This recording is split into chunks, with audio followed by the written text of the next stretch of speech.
Hello friends, मेरा नाम है दिव्यांश और आप देख रहे हैं नॉलेज लेसन्स यूट्यूब चैनल। तो आज का वीडियो शुरू करते हैं। कैरिबियन सुनते ही हमारे सामने white Sandy beaches, tourist destination और एक्साइटिंग क्रिकेट की तस्वीर आ जाती है। और ट्रेडिशनली ये रीजन टैक्स हेवन्स की तरह भी काफ़ी पॉपुलर रहा है, अल्ट्रा रिच लोगों के लिए जैसे पॉलिटिशियंस, बिजनेसमैन। लेकिन हाल के कुछ टाइम से कुछ कैरिबियन देश जैसे गयाना, सूरिनामे, जमैका और बारबाडोस में भी बहुत बड़े लेवल पर क्रूड ऑयल और नेचुरल गैस के भंडार मिले हैं। और इन बड़ी डिस्कवरीज में पूरी दुनिया का कैरिबियन को देखने का नज़रिया बदलने की क्षमता है। इन सब के अलावा अब इस रीजन की इम्पोर्टेंस ग्लोबल मार्केट्स में भी बढ़ेगी और इसके साथ ही इनका असर क्लाइमेट चेंज नेगोशिएशंस पर भी पड़ना तय माना जा रहा है। जियोलॉजिकली अगर देखा जाए तो ज़्यादातर कैरिबियन आइलैंड्स और Guyana same under water shelf को शेयर करते हैं, जिसे ओरिनोको रिवर भी शेयर करती है।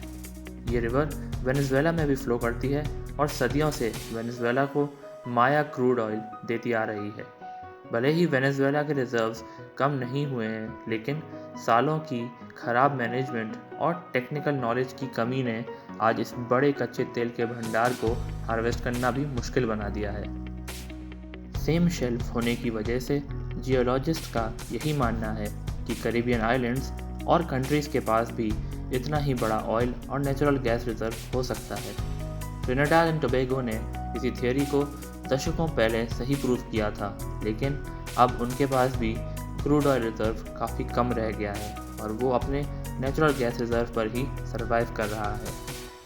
गयाना इस लिस्ट में लेटेस्ट एंट्री है, जिसने 2015 से अब तक 22 कमर्शियल ऑयल डिस्कवरीज को अनाउंस किया है अपने टेरिटोरियल वाटर्स में। इसी तरह जमैका, सूरिनामे और बारबाडोस में भी क्रूड ऑयल और नेचुरल गैस की पॉसिबल साइट्स को डिस्कवर किया गया है और उम्मीद ये भी जताई जा रही है कि रिसर्च से और भी ज़्यादा और बड़े ऑयल रिजर्व्स भी मिल सकते हैं। ऑयल रिजर्व्स का मिलना इस पूरे रीजन की इकोनॉमी के लिए बहुत बढ़िया संकेत ज़रूर है, लेकिन साथ ही में टेंशन बढ़ाने का रीज़न भी बन सकता है। और इसकी शुरुआत वेनेजुएला में 2015 से बिगड़ते हुए हालात से हो भी चुकी है, क्योंकि वेनेजुएला इस रीजन में ऑयल के ऑल्टरनेटिव्स के आने से अपने खुद को लार्जेस्ट ऑयल प्रोड्यूसिंग नेशन के टैग पर खतरा पड़ता देख अपनी नाराज़गी जाहिर कर चुका है।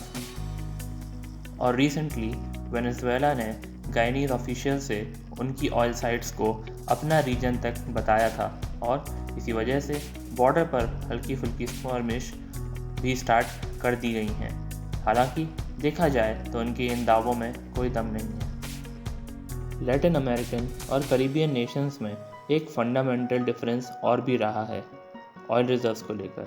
जैसे लैटिन अमेरिकन देशों को उनके कॉलोनियल मास्टर्स के थ्रू ऑयल रिजर्व्स के लिए एक्सप्लॉइट किया गया है, वहीं कैरिबियन देशों का इस लेवल के रिसोर्स बेस्ड एक्सप्लॉयटेशन का इतिहास कभी नहीं रहा है, तो आगे भी इसके होने की उम्मीद काफ़ी ज़्यादा कम है।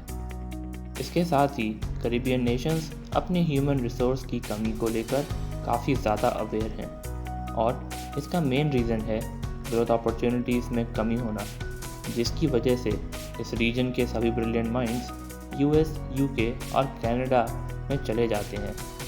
और इसी रीज़न की वजह से इन ऑयल डिस्कवरीज़ को एक्सप्लॉइट करना और जानने वाले लोगों की इस रीजन में काफ़ी ज़्यादा कमी है।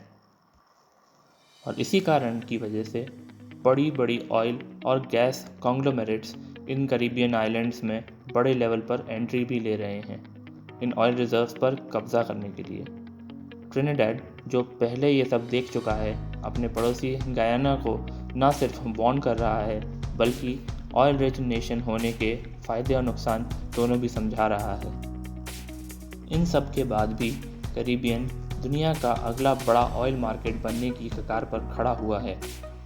ये सिचुएशन इंडिया के लिए काफ़ी बढ़िया है, क्योंकि इस नए ऑप्शन से इंडिया अपने क्रूड बास्केट को डाइवर्सिफाई कर सकता है। इसके साथ ही इंडिया दुनिया के कुछ चुनिंदा देशों में है जिसके पास हैवी क्रूड को बहुत बड़े लेवल पर रिफाइन करने की टेक्नोलॉजी और कैपेबिलिटी दोनों ही मौजूद हैं। और इससे आगे चलकर इंडिया के लिए और भी ज़्यादा अपॉर्चुनिटीज़ बन सकती हैं। ऑयल की डिस्कवरी कैरिबियन आइलैंड के लिए अच्छी खबर ज़रूर है, लेकिन इसके साथ ही एनवायरनमेंट कंजर्वेशन और क्लाइमेट चेंज में उसका इम्पैक्ट इनके नेगोशिएशंस को भी चेंज कर देगा।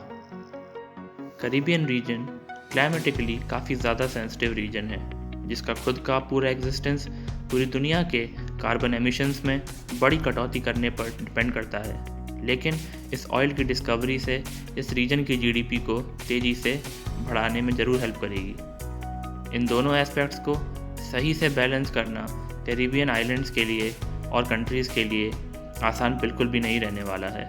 अब देखना दिलचस्प रहेगा कि वाइट सैंडी बीचेस वाले इस रीजन का फ्यूचर क्या रहता है। आज की वीडियो के लिए इतना ही। अगर आपको ये वीडियो अच्छी लगी तो वीडियो को लाइक करें, चैनल पर नए हैं तो चैनल को सब्सक्राइब करें और नोटिफिकेशन की बेल प्रेस कर दें। मिलते हैं ऐसी ही किसी नई और इन्फॉर्मेटिव वीडियो के साथ। Till then keep learning and keep growing.